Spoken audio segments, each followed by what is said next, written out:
ठीक है, तो अभी हम थोड़ा सा बेसिक मैथमेटिक्स का नेक्स्ट सीरीज देखते हैं। तो बेसिक मैथमेटिक्स में अभी तक हमने क्या देखा, थोड़ा सा फंक्शंस को ड्रॉ करना सीखा था। ट्रिग्नोमेट्रिक फंक्शन होगा, अलजेब्रिक फंक्शन हो गया, एक्सपोनेंशियली फंक्शन हो गया, जो भी फंक्शन था उसको ड्रॉ करना सीखा। नेक्स्ट टाइम थोड़ा डिफरेंशिएशन और इंटीग्रेशन देखा था। उसके बाद क्या देखा, वेक्टर देखा। तो ये कुछ चीज़ें ऑलरेडी हमने प्रीवियस 2 लेक्चर्स में हम देख चुके हैं। थोड़ा सा बेसिक मैथमेटिक्स का नेक्स्ट लेक्चर हम स्टार्ट करते हैं। इस बेसिक मैथमेटिक्स में थोड़ा सा जो हमें देखना है वो देखना है बेसिक मैथमेटिक्स के अंदर सबसे इम्पोर्टेंट ये होता है, तो कभी भी अगर y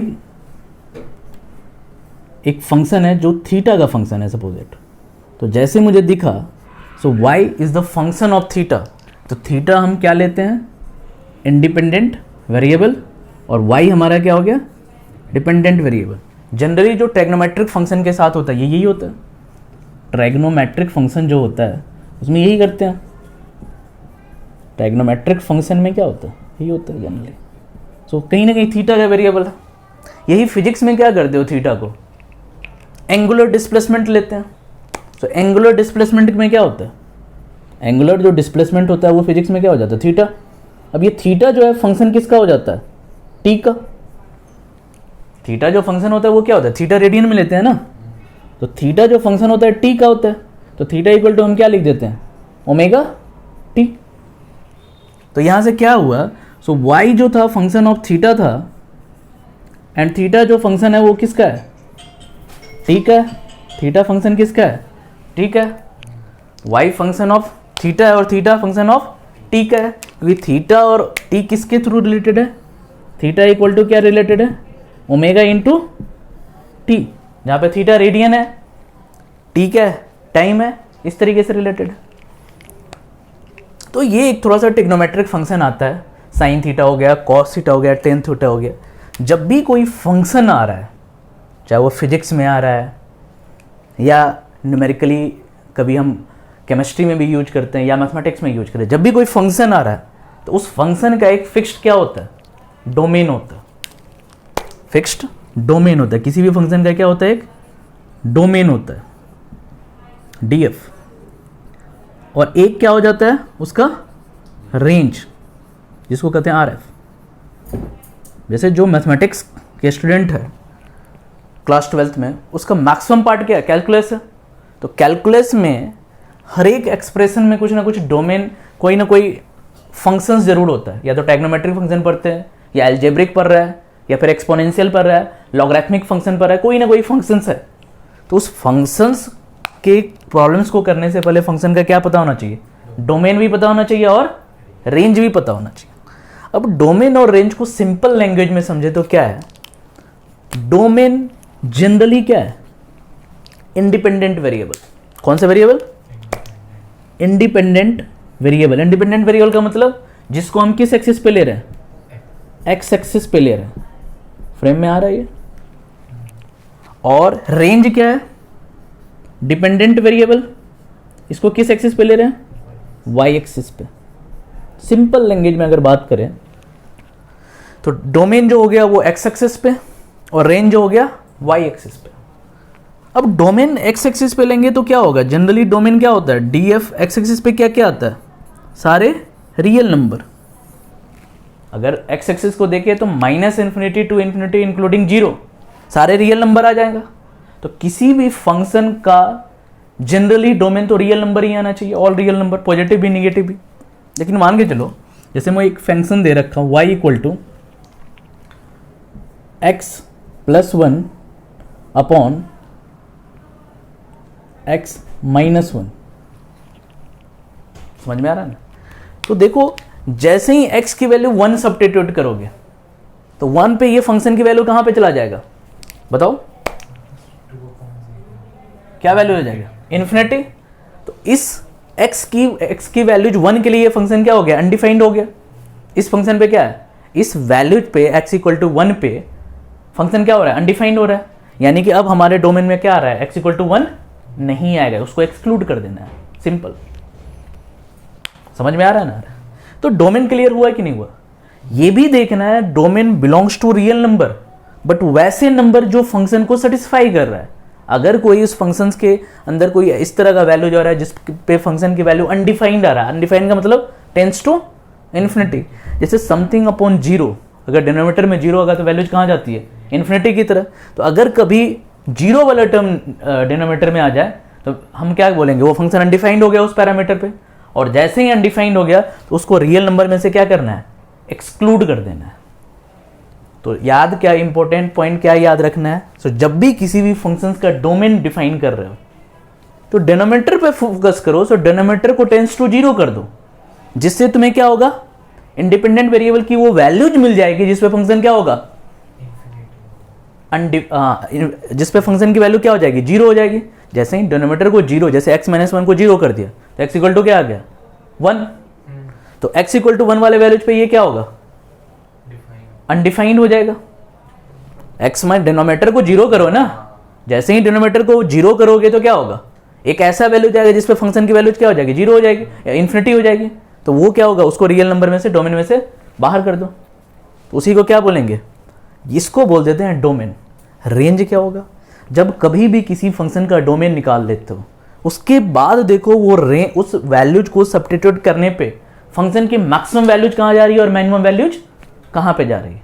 जैसे एक चैप्टर है मैक्सिमा और मिनिमा, समझ में आ रहा है ना, एप्लीकेशन ऑफ डेरिवेटिव में। वैसे मैक्सिमा मिनिमा का यूज फिजिक्स में भी है, आने वाले अपकमिंग लेक्चर में कभी हम बात करेंगे फिजिक्स में मैक्सिमा मिनिमा को कैसे यूज करते हैं। बट अगर किसी भी जैसे डोमेन का मिनिमम वैल्यू यूज करोगे तो उसके क्रॉसमेंट वाई मिनिमम आएगा, अगर मैक्सिमम सब्स्टिट्यूट करो तो मैक्सिमम वैल्यू जाएगा। जिस तरीके से तो रियल नंबर के यानी कि डोमेन के क्रॉसपॉन्डिंग फंक्शन की रेंज, वैल्यूज कहाँ से कहाँ ऑक्सिलेट हो रहा है, उसको क्या बोलते हैं, रेंज। रेंज जनरली किस एक्सिस पे लेते हैं, वाई एक्सिस पे, सिंपल। तो डोमेन और रेंज की थोड़ी क्लैरिटी हुई, तो किस तरीके से हमें यूज करना है। जैसे हमने ट्रैग्नोमेट्रिक फंक्शंस का पीछे वाले लेक्चर्स में क्या हमने देखा था, तो ट्रैग्नोमेट्रिक फंक्शन जब हम कर रहे थे, ट्रैग्नोमेट्रिक में कौन कौन सा आता है इंपॉर्टेंट वाला, साइन थीटा, कॉस थीटा और टेन थीटा। तो दो इंपॉर्टेंट चीज़ है, टोटल 3 ही फंक्शन थोड़ा सा इंपॉर्टेंट टाइप्स का है। एक साइन थीटा कर रहे हैं, एक कॉस थीटा और next tan theta. Sine theta की डोमेन कहाँ से कहाँ तक आती थी, belongs to all real number. But वो रियल नंबर कौन सा होता था, थीटा का होता था, जिसको हम किस में लेते थे, रेडियन में लेते थे। थीटा की जो रेंज आएगी वो कहाँ होगी, थ्रू आउट द, और थीटा जो होगा वो किस में लेंगे, रेडियन में लेंगे। इसके क्रॉसपॉन्डिंग RF जो आता था, रेंज ऑफ फंक्शन, वो कहाँ से कहाँ तक आता था, -1 से लेके 1 तक क्लोजर वैल्यू जाता था, इसी के बीच वैल्यूज रहेगा। अच्छा, ये साइन थीटा पीरियडिक फंक्शन आता था क्या, इसकी पीरियड कहाँ से कहाँ आता था, 2 पाई आता था इसका पीरियड। यानी कि साइन थीटा हमारा एक पीरियडिक फंक्शन है, वो अपने वैल्यूज को एवरी 2 पाई इंटरवल के बाद क्या करेगा, रिपीट कर लेगा। तो कभी मान के चलो किसी लार्जर वैल्यूज के लिए अगर हमें निकालना है साइन थीटा की वैल्यूज, जैसे साइन मान के चलो 120 डिग्री का निकालना है या 1020 डिग्री का निकालना है, तो क्या करना है, 2 पाई पे, हर एक 2 पाई पे क्या देगा वैल्यूज, जीरोज। तो उसके अकॉर्डिंग हम देख सकते हैं 1020 डिग्री का कितना होगा। तो ये इंपॉर्टेंट है, डोमेन भी इंपॉर्टेंट है, रेंज भी इंपॉर्टेंट है। डीएफ का देखे थे, कॉस थीटा का भी तो क्या हो जाएगा, बिलोंग्स टू रियल नंबर हो जाएगा। सेम यहाँ पे थीटा कहाँ से बिलोंग करेगा, रेडियन में, क्लियर है। आरएफ क्या होगा इसका, ये भी सेम ही होगा। तो अभी हम क्या देख रहे हैं, साइन थीटा का डोमेन आ गया ऑल रियल नंबर, आरएफ -1 से 1, पीरियड 2 पाई। कॉस थीटा का भी बिलोंग्स टू रियल नंबर, आरएफ -1 से 2 पाई। अब इसी को तुम इनवर्स फंक्शंस के रिलेटेड भी रिलेट कर सकते हो। जैसे मान के चलो कभी दिया हुआ sine inverse sine theta, sine inverse sine theta, तो साइन थीटा का जो रेंज आने वाला है वो साइन इनवर्स का क्या होगा, डोमेन हो जाएगा। साइन इनवर्स साइन थीटा है, तो साइन थीटा की वैल्यू कहां से कहां तक ऑसिलेट कर रहा है, -1 से 1, तो वो साइन इनवर्स का क्या होने वाला, रेंज होने वाला, डोमेन होने वाला है। Sine inverse sine theta, sine inverse sine theta, तो साइन थीटा कहां पे जा रहा है, -1 से लेके 1 तक जा रहा है, तो वो साइन इनवर्स के लिए क्या हो जाएगा, डोमेन का काम करेगा। उसके बाद देखेंगे साइन इनवर्स कहां से कहां तक ऑसिलेट कर रहा है, क्लियर है। तो टेन थीटा को अगर हम देखें तो टेन थीटा की वैल्यूज कहां से कहां तक होता है टेन थीटा, ये भी हो जाएगा belongs to real number, theta जो रेडियन में लेना चाहिए। और इसको देखें तो ये कहां से होगा, 0 से लेके 1 तक नेगेटिव वैल्यूज नहीं होता है कि नहीं होता है? इंफिनिटी तक हाँ, होता है तो ये कहां से कहां तक होगा, माइनस इन्फिनिटी से लेके इंफिनिटी इन्फिनिटी तक वैलिड हो सकता है। और इसका पीरियड कितना होगा, पाई पाई होगा। तो ये कुछ इंपॉर्टेंट पॉइंट है जो हर एक जगह पे तुम्हें याद रखना है, साइन थीटा, कॉस थीटा और टेन थीटा के कॉरस्पॉन्डिंग, ये डिटेल्स जो है पता होना चाहिए। थोड़ा सा हमने डिस्कस किया था, अभी जो टॉपिक्स डिस्कस करेंगे ये फिजिक्स में एक वेव ऑप्टिक्स चैप्टर आएगा, उसमें भी इसके कुछ सिग्निफिकेंस इंपॉर्टेंट है। तो एक होता है concept of zero crossing. Zero crossing का क्या मतलब होता है, कंसेप्ट ऑफ जीरो क्रॉसिंग का मतलब क्या होता है, that is the cut with respect to कौन सा axis, with respect to X axis. एक इंटरसेप्ट होता है जो बोलते हैं cut with respect to Y axis, और एक होता है जीरो क्रॉसिंग। तो मान के चलो अगर साइन थीटा दिया हुआ है तो साइन थीटा किस दो पॉइंट पे कट कर रहा है, एक यहाँ पे एक यहाँ पे। अगर इसको अवॉइड कर रहे हो तो इस दोनों पॉइंट को लेंगे, या इसको अगर किसी लेंगे तो एक पीरियड में कितने बार कट कर रहा है, दो बार। इसी पॉइंट को क्या बोलेंगे, इसी को बोलेंगे जीरो क्रॉसिंग। अगर इसको छोड़ोगे तो इसको बोल दो, किसी एक को एक्सक्लूड करना पड़ेगा क्योंकि यहां से फिर से तुमने इनिशिएट कर दिया, तो इसको क्या बोलेंगे, जीरो क्रॉसिंग। क्या आया था वैल्यूज, जीरो क्रॉसिंग। तो एक पीरियड में कितने बार आ रहा है, दो बार आ रहा है जीरो क्रॉसिंग।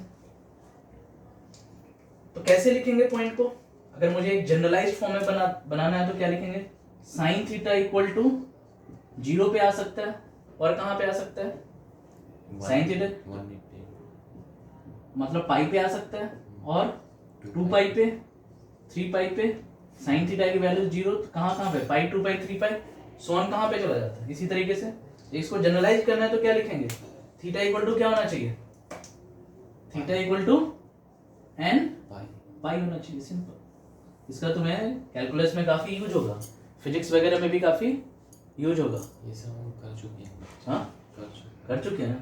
इसको थीटा इक्वल टू एन पाई होगा तो थीटा एन की वैल्यू क्या हो जाएगा, 1 2 जीरो भी ले सकते हैं, 1 2 3 1 हो सकते हैं, theta equal to N pi.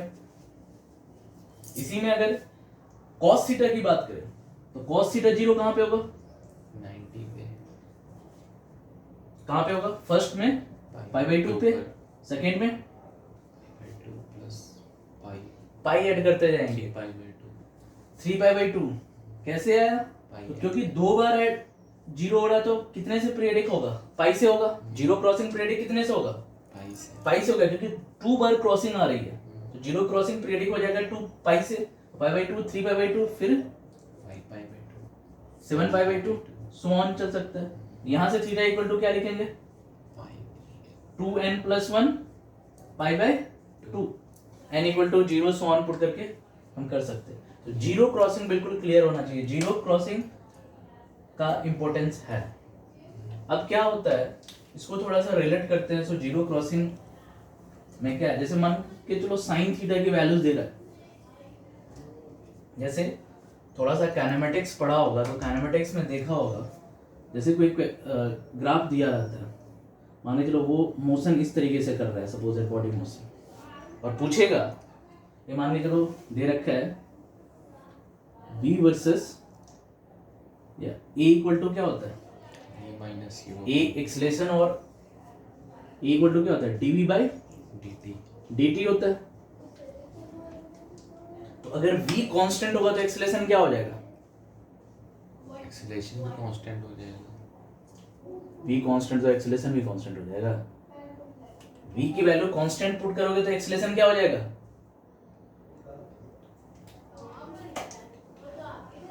d constant का डिफरेंशिएशन क्या होता है, पता ही नहीं है डिफरेंशिएशन, जीरो नहीं होता, आइडिया ही नहीं है कुछ। डिफरेंशिएशन। ये यहाँ पे अगर इस तरह का मोशन दिया हुआ है और ये मोशन मेरे को दे रखा है x वर्सेस t का, अगर इसका वेलोसिटी निकाले तो वेलोसिटी इक्वल टू क्या हो जाता है, dx अपॉन dt। तो यहाँ क्या हो रहा है, इस पॉइंट पे वेलोसिटी क्या हो रहा है, इस पॉइंट पे वेलोसिटी क्या हो रहा है, वेलोसिटी मैक्सिमम है। तो मैक्सिमम होने के टाइम में क्या होगा, वैल्यूज, मैक्सिमम पे वैल्यूज क्या हो रहा है, यहां से यहां पे गया, यहां से के बाद क्या हो रहा है, यहां से वैल्यूज क्या हो रहा है, इंक्रीजिंग हो रहा है, यहां से क्या हो रहा है, इंक्रीजिंग हो रहा है, उसके बाद क्या हो रहा है, यहाँ पे डिक्रीजिंग हो रहा है। तो जहां से इंक्रीजिंग हुआ, जहां से फंक्शन टर्न आउट किया, वहां पे वैल्यूज क्या हो रहा है, फिर से यहाँ पे, तो यहाँ पे क्या हो रहा है, चेंज इन डायरेक्शन हो रहा है। बॉडी अपने डायरेक्शन कुछ क्या कर रहा है, चेंज कर रहा है। जैसे कोई बॉडी को प्रोजेक्ट करोगे ऊपर तो क्या होगा, सबसे पहले वेलोसिटी डिक्रीज हो रहा है, एक पॉइंट पे जाके वेलोसिटी क्या होगा, फिक्स जीरो हो गया। अपवर्ड मोशन में एक पॉइंट पे जाके वेलोसिटी क्या हो गया, फिर हो गया। यानी कि कभी भी अगर बॉडी टर्न कर रहा है, अपने डायरेक्शन को चेंज कर रहा है, बॉडी ही नहीं कोई भी फिजिकल क्वांटिटी अगर अपने डायरेक्शन को चेंज कर रहा है, यानी कि हाईली इंक्रीजिंग जा रहा था फिर डिक्रीजिंग जा रहा है, तो एक ऐसा पॉइंट आएगा जिसपे उसका चेंज क्या होगा, जीरो हो जाएगा। समझ में आ रहा है? तो ऐसा पॉइंट, ये सारे पॉइंट क्या है जहां पे चेंज जीरो है, जहां पे चेंज क्या है, जीरो है। क्योंकि देखो ना यहाँ पे क्या होगा, एक सर्टेन पॉइंट के लिए कांस्टेंट वैल्यू जाएगी, और जब कांस्टेंट हो जाएगा तो उसका वेलोसिटी क्या हो जाएगा, एक वेलोसिटी के रिलेटेड हम बोल रहे हैं, किसी भी क्वांटिटी के, यहाँ y वर्सेस x कर दो ना, किसी भी क्वांटिटी के कॉरस्पॉन्डिंग आ जाएगा। तो अगर कहीं पे ग्राफ थ्रू आउट द, यानी कि इंक्रीजिंग स्लोप के साथ डिक्रीजिंग स्लोप है, कभी वैल्यू इंक्रीजिंग कर रहा है, डिक्रीजिंग कर रहा है, इंक्रीजिंग कर रहा है, डिक्रीजिंग कर रहा है, तो एक पॉइंट तो ऐसा आएगा ना जहां पे वो अपने को टर्न आउट कर रहा होगा, पॉजिटिव स्लोप से नेगेटिव स्लोप। तो वो पॉइंट जो होगा वो क्या होगा, या तो मैक्सिमम होगा या मिनिमम पॉइंट होगा। समझ में आ रहा है? वो पॉइंट क्या होगा, मैक्सिमम होगा या मिनिमम होगा। तो मान के चलो अगर वेलोसिटी वर्सेस टाइम का ग्राफ दिया हुआ है, x वर्सेस t का ग्राफ दिया हुआ है, वैसा पॉइंट ढूंढना है। तो किस पॉइंट के क्रॉस हमारा वो हो जाए, तो ये जो पॉइंट है इसको इक्वेट कर देंगे जीरो से। अगर dx by dt को इक्वेट कर देंगे जीरो से तो क्या हो जाएगा, जैसे ही इक्वेट कर देंगे dx by dt को जीरो से, तो वेलोसिटी को हमने क्या कर दिया, जीरो।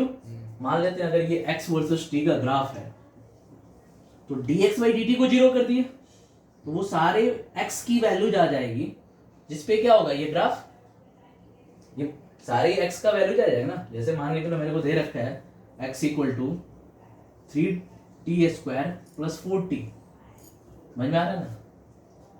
अब मैंने क्या कर दिया, इसको dx by dt कर दोगे तो क्या आ जाएगा, इसकी वैल्यू 6t प्लस 4 आ जाएगा। समझ में आ रहा है। तो ये तो मान लीजिए चलो एक इसमें क्या हो रहा है, 3t स्क्वायर प्लस 4t, ये कॉन्टिन्यूसली नहीं हो रहा है, तो यहाँ पे मान लीजिए चलो माइनस ले लेते हैं, तो यहाँ पे क्या आ जाएगा, एक माइनस 60 माइनस 4 आ गया, तो यहाँ से t की वो वैल्यू आ जाएगा। इसको अगर इक्वेट कर दिया जीरो से, तो वो ऐसा पॉइंट है जहाँ पे वेलोसिटी को हमने क्या कर दिया, जीरो कर दिया। तो वेलोसिटी जीरो या तो मैक्सिमम पे होगा या, तो यहाँ से जो t का जो पॉइंट आएगा वो किसके क्रॉसपोंडिंग होगा, या तो मैक्सिमम वैल्यू या तो उसके अकॉर्डिंग निकाल सकते हैं। सो इंडिपेंडेंट वेरिएबल में वैसे पॉइंट आ जाएंगे जिसपे या तो ग्राफ मैक्सिमम जा रहा होगा या मिनिमम जा रहा है। इसी को कहते हैं फर्स्ट ऑर्डर डेरिवेटिव टेस्ट। इसी को क्या बोलते हैं, फर्स्ट ऑर्डर डेरिवेटिव टेस्ट। तो इसका कंक्लूजन क्या है, तो अगर y वर्सेस x कोई फंक्शन दे रखा है, y वर्सेस x का, और अगर इसका dy by dx करते हो और dy by dx को इक्वेट कर देते हो जीरो की तरफ, तो y का ऐसा dy by dx के चेंज जो होगा, यानी कि change in y with respect to x क्या किया तुमने, जीरो कर दिया। ये तो किया, change in y with respect to x zero कर दिया। तो तुम्हें इंडिपेंडेंट वेरिएबल x का क्या आ जाएगा, कुछ वैल्यूज आ जाएगा जिसपे ये क्या हो रहा होगा, इक्वल टू जीरो आ रहा होगा। तो जो इंडिपेंडेंट वेरिएबल x का आया वैल्यू, वो एक ऐसा पॉइंट होगा जहां पे ये y या तो मैक्सिमम होगा या, मिनिमम क्योंकि उसी के बाद क्या करेगा अपने को, इंक्रीजिंग डिक्रीजिंग स्लो स्लोप करेगा। यानी कि ग्राफ या तो यहाँ पे मैक्सिमम राइज हो रहा होगा या मिनिमम हो रहा है। सपोज कुछ इस तरीके से आ रहा है, तो ये जो पॉइंट है वो क्या है, मैक्सिमम मिनिमम समझ में आ रहा है, ये तो मिनिमम होगा या मैक्सिमम होगा। ये सारे पॉइंट यहाँ से आ जाएंगे, dy by dx equal to 0। Conclusion क्या हो गया, तो अगर कोई फंक्शन इंक्रीजिंग है और डिक्रीजिंग, इंक्रीजिंग डिक्रीजिंग इंक्रीजिंग, कोई फंक्शन इंक्रीजिंग है तब तो उसको सर्च करना बड़ा इजी है। उसका मैक्सिमम रेंज डाल देंगे, मैक्सिमम x की वैल्यू डाल देंगे तो उसके क्रॉस में y मैक्सिमम आ जाएगा। जैसे तुम्हें क्वेश्चन दे दे तो बताओ इस फंक्शन का बताओ मैक्सिमम कितना हो जाएगा, तो तुम्हें पता है ये वैल्यूज कहाँ से जाएगी, ये वैल्यू पुट कर दो x के क्रॉसपोंडिंग, तुम्हें y आ जाएगा। बट कोई फंक्शन कंटिन्यूअसली मैक्सिमम मिनिमम हो रहा है, तो मैक्सिमम मिनिमम की जो थ्योरीज होती है वो क्या होती है, तो ऐसे पॉइंट को निकालना होता है, ऐसे इंडिपेंडेंट वेरिएबल को निकालना होता है जिसपे चेंज जो होगा वो ऑलमोस्ट क्या हो जाए, जीरो हो जाए। चेंज जो हो जाएगा डिपेंडेंट वेरिएबल, यानी कि change in dependent variable with respect to independent variable zero होगा, वही पॉइंट या तो मैक्सिमम होगा या मिनिमम। अब हमें टेस्ट करना पड़ेगा। इसके लिए कैलकुलस में पढ़ाया जाता है सेकेंड ऑर्डर डेरिवेटिव टेस्ट, वो अभी हमें करने की जरूरत नहीं है। हमें जनरली पूछा जाता है मैक्सिमम पॉइंट निकालो या मिनिमम पॉइंट निकालो, तो मैक्सिमम और मिनिमम पॉइंट इजीली हम निकाल सकते हैं किसी भी क्वेश्चंस को करने से पहले, ठीक है। तो ये एक प्रॉब्लम्स दिया होता है। जैसे मान के चलो तुमने देखा होगा, तो कभी कोई बंदा जा रहा है इधर से, जीरो से इसने स्टार्ट किया t इक्वल टू 0 वाले टाइम से, और धीरे धीरे इसका क्या हो गया, प्लस x जो है डिस्टेंस कवर कर दिया। अब यहाँ पॉइंट पे जहां गया तो यहाँ पे क्या है, डिस्टेंस इक्वल टू डिस्प्लेसमेंट।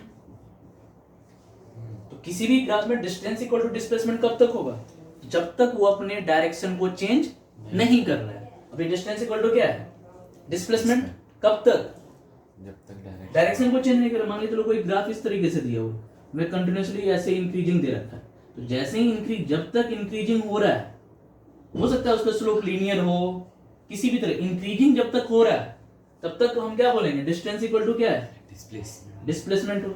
लेकिन जैसे ही डायरेक्शन चेंज किया तो अब तो डिस्टेंस बढ़ रहा है ना, बट डिस्प्लेसमेंट घट रहा है। डिस्प्लेसमेंट की वैल्यू क्या हो रही है, डिक्रीज हो रही है। तो मान के चलो ये यहां से t इक्वल टू 0 से गया और t इक्वल टू 30 सेकेंड पे इसने क्या किया, यहां से यू टर्न ले लिया। जब यू टर्न लेना स्टार्ट किया तो यहां पे एक पॉइंट तो होगा जिसपे क्या होगा, वो जहां पे जाने के बाद क्या होगा, उसका वेलोसिटी जीरो होगा, होगा कि नहीं। जब यू टर्न लिया होगा तो वहां पे एक पॉइंट होगा कि नहीं होगा। इसको हम हॉरिजॉन्टली देख रहे थे, अभी जो ग्राफ में देखे वो वर्टिकली देखे हमने, या हॉरिजॉन्टल मोशन के कॉरस्पॉन्डिंग देख रहे हैं, उस ग्राफ में हमने वर्टिकली स्लोप देखा। यही तो पॉइंट है ना जहां तक वो मैक्सिमम क्या हो गया जहां पर डिस्टेंस इक्वल टू डिस्प्लेसमेंट हुआ। अब धीरे धीरे क्या हो रहा है, डिस्टेंस की वैल्यू तो बढ़ रही है, डिस्टेंस इंक्रीज कर रहा है, बट डिस्प्लेसमेंट की वैल्यू क्या हो रही है, घट रही है। यहां पे जैसे आया तो डिस्प्लेसमेंट क्या हो गया, फिर से जीरो हो गया, बट डिस्टेंस तो अभी भी इंक्रीज ही कर रहा है ना, डिस्टेंस की वैल्यू कंटिन्यूअसली इंक्रीज ही कर रहा है। तो अगर इस पॉइंट को निकालना है तो ऐसे किस पॉइंट पे ये जीरो होगा या मैक्सिमम होगा जहां पे, तो उसको क्या करेंगे, जो ये फंक्शन का चेंज है विद रिस्पेक्ट टू, यानी कि change in dependent variable with respect to independent variable को हम क्या कर देंगे, इक्वेट कर देंगे किसके इक्वल, जीरो के। समझ में आ रहा है, change in dependent variable with respect to independent variable के रेट ऑफ चेंज को, change in y with respect to x को हम क्या कर देंगे, जीरो कर देंगे। वहां से x की वो वैल्यूज आ जाएगी जहां पे क्या होगा, ये फंक्शन या तो मैक्सिमम आ जाएगा या मिनिमम। अब ऐसे पॉइंट को उस फंक्शन में सब्स्टिट्यूट करके देखो और देखो वैल्यू मैक्सिमम जा रहा है या मिनिमम जा रहा है। क्लियर है। जैसे मान लीजिए एक फंक्शन उठा लेते हैं, जैसे मुझे दे रखा है suppose that y equal to x square या x cube plus 4x square plus 5x plus 6 equal to ये दे रखा है, ये दे रखा है। यहाँ हमें पता चल गया y equal to function of किसका है, x का। तो करना क्या है वाला स्टेप में, अगर मुझे निकालना है इसके मैक्सिमम वैल्यूज निकालो या मिनिमम वैल्यूज निकालो, तो इसको क्या करोगे वाला स्टेप में, स्टेप 0 1 में करना है क्या है, तो सबसे पहले dy बाई डी एक्स निकालोगे, तो dy बाई डी एक्स निकाल के उस dy डी एक्स को सेकेंड में क्या पुट करना है, dy by D X equal to 0 and find values of x। समझ में आ रहा है? स्टेप 03 में क्या करना है, जैसे ही फाइंड वैल्यूज ऑफ x हो गया, इस x को इस फंक्शन में क्या करेंगे, सब्स्टिट्यूट करेंगे। तो सब्स्टिट्यूट वैल्यूज ऑफ x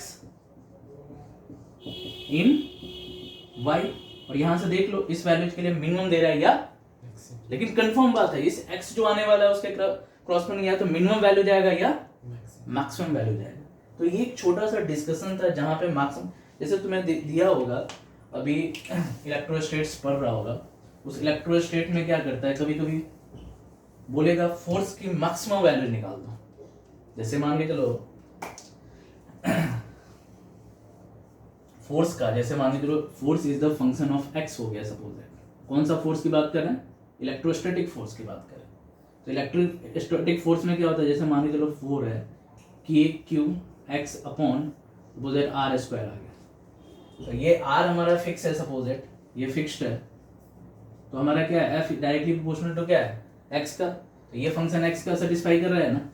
अब कहेगा एक्स की कौन सी वैल्यूज के लिए एफ मैक्सिमम होगा, तो क्या करना है, इसको डिफरेंशिएट कर देना है, df अपॉन dx निकाल देना है, और df अपॉन dx को क्या कर दोगे, इक्वल टू 0।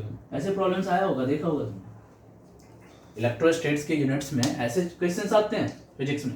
तो किसी भी पर्टिकुलर फंक्शंस के लिए बता दो तो मैक्सिमा कब होगा और मिनिमा कब होगा। तो ये डिपेंडेंट वेरिएबल है ना, ये क्या है हमारा इंडिपेंडेंट वेरिएबल। तो डिपेंडेंट वेरिएबल के इंडिपेंडेंट वेरिएबल के रिस्पेक्ट में क्या कर दिया, डिफरेंशिएशन कर दिया, उसको इक्वेट कर दिया 0 से, वहां से हमें x की वैल्यू निकल जाएगा, मतलब इंडिपेंडेंट वेरिएबल की वैल्यू आ जाएगा। फिर ओरिजिनल फंक्शन में सेटिस्फाई करके उसकी वैल्यू भी बता सकते हैं। तो या लेकिन जो वैल्यू जाएगा या तो वो मैक्सिमम देगा या उसमें से मिनिमम या मैक्सिमम वैल्यूज को टिक कर सकते हैं। क्लियर आया कि नहीं आया?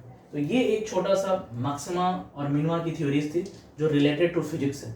इससे ज़्यादा एडवांस थ्योरी होती है मैथमेटिक्स में, जो मैथमेटिक्स में आगे कैलकुलस के सेक्शन में पढ़ोगे तुम, ठीक है। तो ये एक थोड़ा सा जो बेसिक पॉइंट था फिजिक्स और केमिस्ट्री के रिलेटेड, वो मैंने तुम्हें डिस्कस किया। तो साइन थीटा ट्राइगोनोमेट्रिक फंक्शन थोड़ा सा क्लियर है। अलजेब्रिक फंक्शन ऑलरेडी मैंने लेक्चर्स में बताया था, लीनियर को कैसे ड्रॉ करना है, कांस्टेंट को कैसे ड्रॉ करना है, और क्वाड्रेटिक को कैसे ड्रॉ करना है, ट्रिग्नोमेट्रिक को। अब दो फंक्शंस और हमारे लिए इंपॉर्टेंट होता है, और ये काफ़ी ज़्यादा यूजफुल होता है तब जब फिजिक्स एंड केमिस्ट्री में आता है। एक को क्या बोलते हैं, exponential function. Exponential function, exponential function क्या होता है, जैसे मान के चलो दिया हुआ है y equal to e to the power x, ये नया फंक्शन है, इसका इंट्रोडक्शन होता है, बहुत सारे मैथमेटिकल एक्सप्रेशन आते हैं, बहुत सारे फिजिक्स में हमें जो इक्वेशंस लिखते हैं उसमें यूज होता है। तो क्या है y equal to e to the power x, e को याद रखना है, e की एक न्यूमेरिक वैल्यू होती है, क्या होती है 2.303। अब इसमें सिंपल मुझे पता है ये कौन सा वेरिएबल है, डिपेंडेंट, ये इंडिपेंडेंट वेरिएबल। स्केच करेंगे फिर से ग्राफ, किसके बीच, y वर्सेस x के बीच। यहाँ पे पॉइंट 0 है, ये थोड़ा नेगेटिव एक्सिस भी लेते हैं। ध्यान से देखोगे क्या होगा, हमारा डोमेन अभी भी क्या है, -इन्फिनिटी टू इन्फिनिटी, इसी रेंज को फॉलो करेगा। अब क्या होगा, इस पे e to the power -infinity put करोगे तो कहां पे जाने वाला है ग्राफ, बताओ। अगर मान के चलो हम at x equal to -infinity put किया तो y इक्वल टू क्या हो जाएगा, e to the power -infinity 1 e to the power e to the power something positive 2, उसके पावर इन्फिनिटी वैल्यू काफी हाईली वैल्यू जाएगा, ये टेंस टू कहां जाएगा, इन्फिनिटी। तो 1 अपॉन इन्फिनिटी वैल्यूज कहां पे जाने वाला है,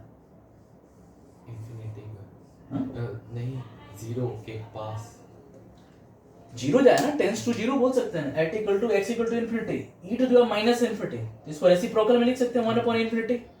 e की वैल्यू 2.303 और 2.303 की वैल्यू पावर इन्फिनिटी है, तो वो कहां जाएगा, इन्फिनिटी की तरफ। और 1 अपॉन इन्फिनिटी क्या हो जाएगा वैल्यू, जीरो यानी कि कंफर्म बात है ये टेंस टू माइनस इन्फिनिटी में कहाँ रहेगा, टेंस टू जीरो जीरो रहेगा, यहाँ से स्टार्ट होगा ये वैल्यूज, कहाँ यहीं से स्टार्ट होगा ना, टेंस टू इन्फिनिटी, यहाँ से ये वैल्यूज स्टार्ट होने वाला है।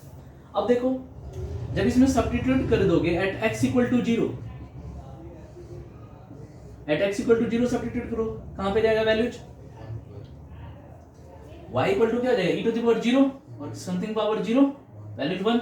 तो यानी कि ये जो y एक्सिस को कट कर रहा है वो कहाँ पे कट रहा है, 1 पर, यानी कि यहाँ पे इंटरसेप्ट क्या आने वाला है, जीरो, 0,1।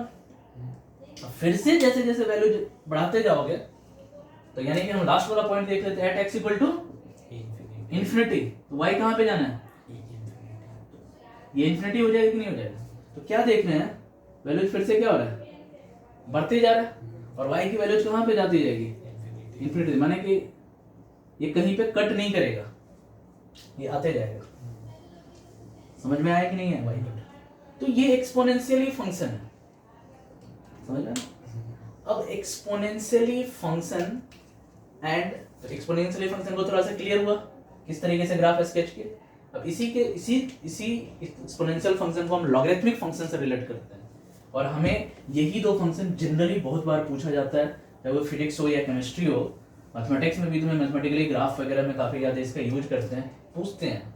तो देखो क्या हुआ, y equal to e to the power x था, और इसी के करस्पॉन्डिंग हमने एक एक्सपोनेंशियली फंक्शन लिखते हैं y equal to log base e to the power x। ध्यान से समझना, एक log 10 होता है, एक log बेस 10 होता है, और एक बेस log e होता है। इसी को कहीं कहीं शॉर्ट में ln भी बोलते हैं, क्या बोलते हैं, ln x।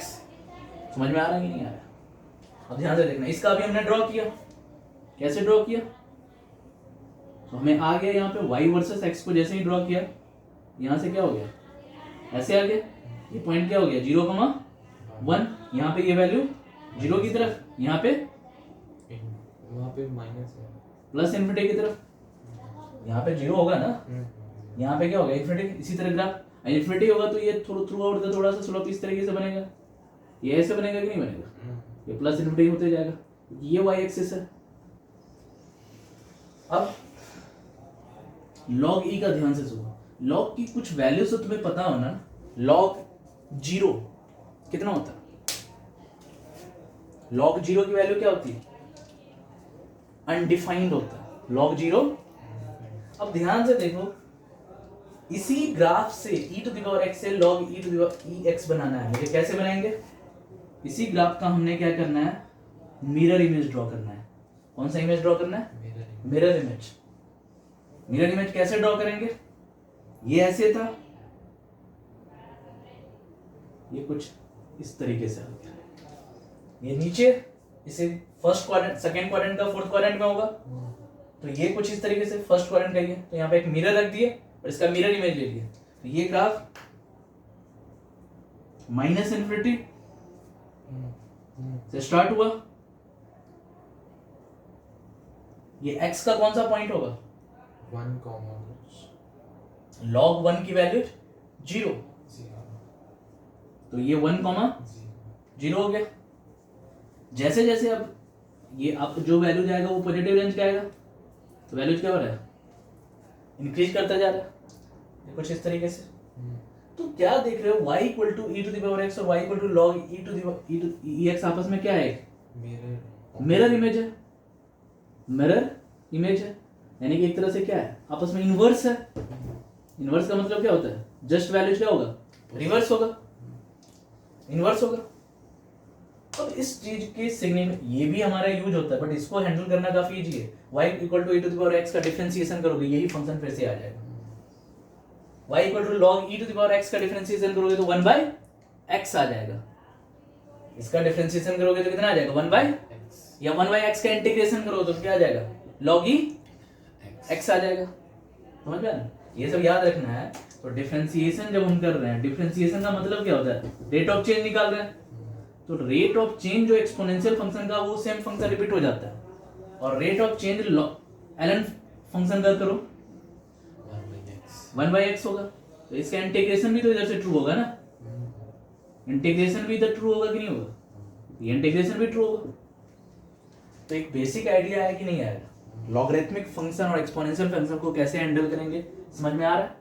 सो एक मिरर इमेज क्रिएट होगा किसके बीच, लॉगरिथमिक फंक्शन और EX क्योंकि एक दूसरे का इनवर्स होता है, इसीलिए कहीं पे log e और ex को हम कैंसिल आउट कर देते हैं। जब एक ही वेरिएबल पे दोनों ऑपरेशन हो रहा है, log भी हो रहा है और e भी लग रहा है, आपस में क्या होगा, कैंसिल आउट होगा, समझ में। अब इसका कहाँ पे यूज है, तो जैसे मान के चलो log का तो मैक्सिमम यूज है, फिजिक्स पढ़ो, केमिस्ट्री पढ़ो, मैथमेटिक्स पढ़ो, बहुत जगह है, फिजिक्स केमिस्ट्री में तो इसका काफी ज्यादा सिग्निफिकेंस है। क्या सिग्निफिकेंस है, तो मान के चलो तुम्हें दिया होगा एक log ex होता है, एक log बेस 10x होता है। याद क्या रखना है, हमें जनरली जो log टेबल प्रोवाइड किया जाता है वो किसका, बेस 10 का प्रोवाइड किया जाता है, ये तो प्रोवाइड किया जाता है log टेबल। तो जब भी log e का वैल्यूज को हमें log 10 में कन्वर्ट करने की रिक्वायरमेंट होती है, जब भी कोई फंक्शन दिया रहेगा तो वहां तो log ex ही आएगा, उस log ex को ड्राइव कर लो एक्सप्रेशन से, उसके बाद उसको क्या करो, चेंज कर लो, कैसे, मल्टीप्लाई बाय, कैसे करोगे 2.303, और log 10 को log ex में कन्वर्ट करो तो क्या करोगे, डिवाइड बाय 2. समझ में आ रहा है, ये वाला चीज हमें जनरली करने की आती है, 2.303 वाला केस आता है। अब इसमें क्या देख रहे हो, log 10x में अगर x की वैल्यू सोचो 0 से 1 आ जाए, x की वैल्यू 0 से कौन कौन से वैल्यू जा सकते हैं बताओ, जैसे log बेस 10 मैं लिख रहा हूँ 0.1, इसको क्या लिखोगे, log बेस 10 10⁻⁻1 भी तो लिख सकते हो ना, तो ये -1 पीछे आ जाएगा, तो माइनस log 10 क्या हो जाएगा, -1। तो क्या देख लो, जैसे ही x की वैल्यूज 0 से 1 के बीच आएगा तो log कहां से ओपन होगा, log 10x की वैल्यू कहां से होगा, नेगेटिव के साथ। समझ में आ रहा है कि नहीं, अगर log की वैल्यू 0 से 1 के बीच है तो log कहां से आएगा, ओपन होगा नेगेटिव के साथ। सेकेंड क्या है, अगर log किसके बीच हो, 0 तो x इक्वल टू 1 पे हो जाए तो क्या हो जाएगा वैल्यूज 0, log 1 की वैल्यूज। हाँ 0 अब अगर x ग्रेटर देन 1 होगा तो log हमेशा क्या होगा, पॉजिटिव वैल्यूज के साथ। तो इसका ये सिग्निफिकेंस है, इससे बहुत सारे फिजिक्स और केमिस्ट्री के क्वेश्चन जो है इजीली देख के ही हो जाता है, जिसके लॉग के प्रॉपर्टीज क्लियर है तो लॉगरिथमिक फंक्शंस को देख के ही बहुत सारे क्वेश्चन हो जाते हैं, क्योंकि बहुत सारे ऐसे एक्सप्रेशंस है जहाँ पे लॉग आता है, जैसे केमिकल इक्विलिब्रियम हो गया, आयनिक इक्विलिब्रियम हो गया, इलेक्ट्रोकेमिस्ट्री हो गया, काइनेटिक्स हो गया, फिजिक्स में जहाँ भी 1/x dx करते हैं वहाँ पे भी लॉग आता है। तो ये सब चीज़ों का क्या है, अपना खुद में एक सिग्निफिकेंस है। क्लियर हो रहा है चीज़ें, समझ रहे हैं? तो ये आज के डिस्कशन में हमने लॉग फंक्शन और किसको देखा, एक्सपोनेंशियली फंक्शन को देखा, तो कैसे इस दोनों फंक्शन को आपस में कोरिलेट करते हैं। इसी के बेसिस पे जो है हम फिजिक्स और केमिस्ट्री के कुछ क्वेश्चंस जो है डायरेक्टली हम इसको लगा सकते हैं। ठीक है, तो आज इतना ही, नेक्स्ट स्टेप फिर से। Okay, thank you.